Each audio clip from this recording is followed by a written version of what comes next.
O apito corta o ar antes do amanhecer. Homens correm pela plataforma ainda escura. O vapor explode das caldeiras como um animal enfurecido. Madeiras rangem, trilhos estremecem. Um jovem operário escorrega sobre a brita úmida. O trem já se move. Ele tenta levantar. Alguém grita. O ferro não para. O barulho engole o grito. Em volta, café empilhado em sacas intermináveis. Sacas que precisam chegar ao porto. Sacas que valem fortunas. Sacas que sustentam um império invisível.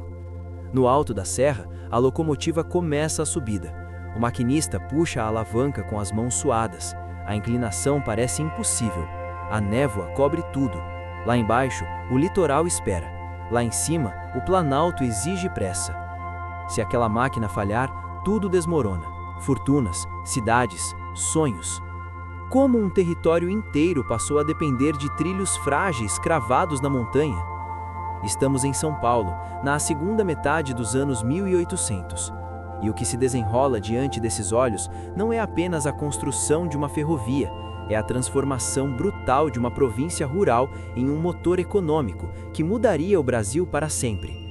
A expansão ferroviária em São Paulo nos anos 1800 foi mais do que uma obra de engenharia, foi uma ruptura, uma aposta colossal, uma corrida contra a geografia, contra o tempo e contra o próprio limite humano. Até então, o transporte era lento, incerto, dependente de tropas de mulas que serpenteavam caminhos de terra. O café já despontava como ouro negro, mas havia um obstáculo cruel, a Serra do Mar, íngreme, escorregadia, impiedosa. Sem ferrovia, o café apodrecia no interior. Com ferrovia, São Paulo se conectaria ao mundo. Mas essa prosperidade tinha uma fraqueza estrutural. O interior produzia mais do que conseguia escoar. Estradas enlameadas atrasavam carregamentos, animais morriam no caminho, tempestades arruinavam meses de trabalho. O sucesso estava sufocando a si mesmo. A solução parecia simples no papel, trilhos de ferro ligando o Planalto ao litoral. Na prática, era um desafio quase insano. O Porto de Santos era a porta de saída para a Europa e para os Estados Unidos. Pessoas, mercadorias e informações começavam a circular com mais intensidade. Empresários britânicos enxergaram a oportunidade, engenheiros estrangeiros trouxeram projetos ousados, capitais internacionais se misturaram ao dinheiro dos barões de café. Na Inglaterra industrial, décadas antes, locomotivas já cortavam paisagens rurais. Mas a Serra do Mar não era a planície inglesa, era uma muralha verde. Umidade constante, encostas instáveis, chuvas torrenciais, solo traiçoeiro.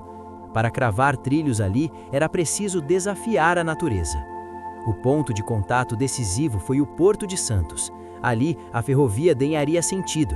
Ali, o café deixaria de esperar semanas para ser embarcado. Ali, o interior encontraria o oceano. Operários se penduravam em andaimes improvisados. Cabos de aço sustentavam vagões em planos inclinados. Explosões ecoavam na mata fechada. Cada metro avançado era conquistado com suor e lisco. A São Paulo Railway, inaugurada em 1867, tornou-se o portal dessa nova era. Novas linhas avançaram para o interior, Campinas, Jundiaí, Rio Claro, Araraquara. Cidades que antes eram pontos distantes no mapa tornaram-se nós ferroviários. A propagação foi rápida. Onde chegavam trilhos, surgiam armazéns, hotéis, oficinas, bairros inteiros. Mas essa expansão não foi suave.